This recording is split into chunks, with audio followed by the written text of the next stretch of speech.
Hola, este fin de semana Badía vuelve a ser una fiesta. Llega la fiesta mayor que llenará nuestras calles de diversión de viernes a domingo. Hemos preparado, como cada año, con toda la ilusión del mundo, un programa lleno de actividades con la intención de que os guste y que lleguen a todos y a todas. Este año os presentamos una novedad porque queremos poner en valor el talento badiense. El viernes celebraremos la primera edición del Badía Sona, un espacio dedicado a la actuación de artistas locales. Podréis disfrutar de una amplia variedad de estilos musicales en una gala que mostrará la riqueza musical y el talento que tenemos en Badía, un talento a veces escondido que seguro que os sorprenderá. El sábado, el grupo Todo Cafeína rendirá homenaje a artistas muy conocidos como Queen, Mecano, El Canto del Loco y La Oreja de Van Gogh. Y el domingo tendremos a toda una institución de la rumba catalana, Sabor de Gracia. Y de nuevo las tradicionales habaneras y el ron cremat con el grupo Son de La Habana.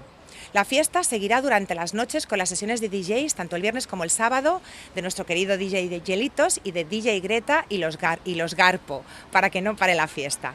Hemos preparado también un gran número de propuestas para todas las edades. Tendremos actividades infantiles y familiares en el Parque Joan Oliver. También tendremos propuestas de ocio activo para los más jóvenes, como el Gaming Fest o un skatepark y un circuito de parkour. Y también tendremos un completo programa de actuaciones al Casal de la Gent Gran para nuestros más mayores. Encontraréis todas las actividades en el programa que hemos ido distribuyendo y también la podéis consultar en la página web del Ayuntamiento.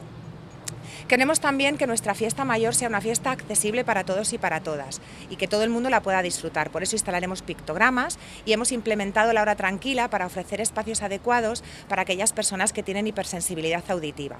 También hemos puesto en marcha pulseras de acceso prioritario para las personas con la tarjeta Cuidam. Por supuesto, queremos tener una fiesta mayor libre de cualquier tipo de violencias sexuales, violencias machistas y LGTBI-fóbicas. Encontraréis el punto lila en el recinto ferial para garantizar una fiesta segura y una fiesta en libertad. A partir del viernes celebraremos con alegría y civismo la gran fiesta de nuestra ciudad.